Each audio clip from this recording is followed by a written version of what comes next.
This UBC library tutorial introduces how to develop a research question.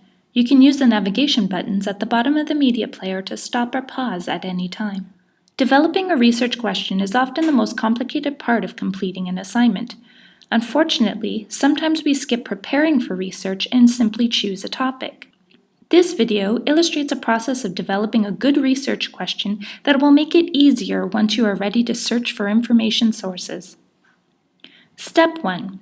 To develop a topic, you need to begin brainstorming. Think about the requirements of your assignment and topic that interests you from class. Course ratings are an excellent place to select a research topic, but before choosing, remember to select something that interests you.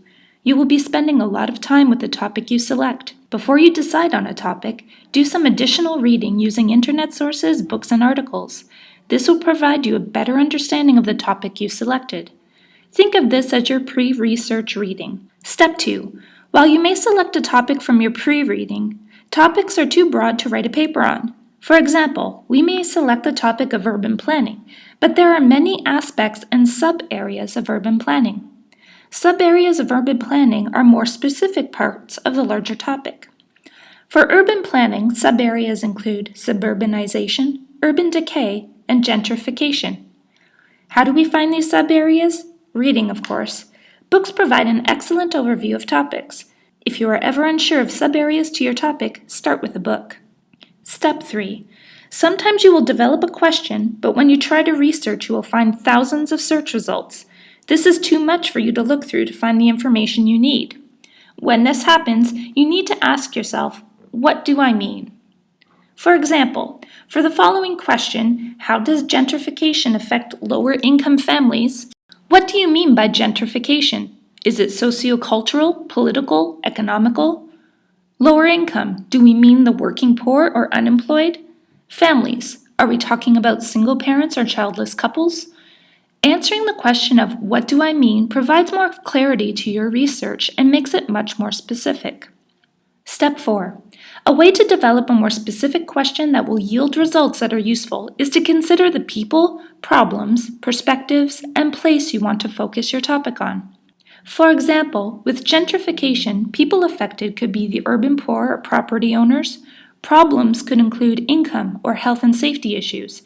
Perspectives on the topic could come from city planners or families impacted by the change, and places affected could be anywhere, such as Canadian cities including Vancouver or Toronto. Step 5. After considering the 4 P's of people, problem, perspective, and place, we can now rewrite the question and begin searching. For example, we have the question, how is housing availability for the unemployed impacted by the construction of high-end businesses in the downtown east side in Vancouver?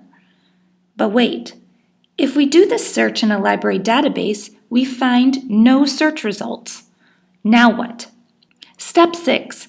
We all want the article that says everything we need to answer the question posed in our paper, but it is too difficult to find the bullseye and begs the question of why we are writing a paper on something that has already been written. Real research is the process of taking information and combining it in new ways. You can use information on other similar sources to write your topic. For example, gentrification in the Lower East Side will be similar to issues of gentrification in Vancouver in general, Toronto, or Canada more broadly. Unemployment is similar to lower income.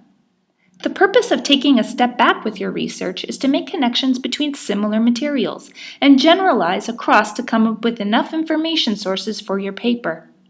In this tutorial, we have explored the process of developing a research question.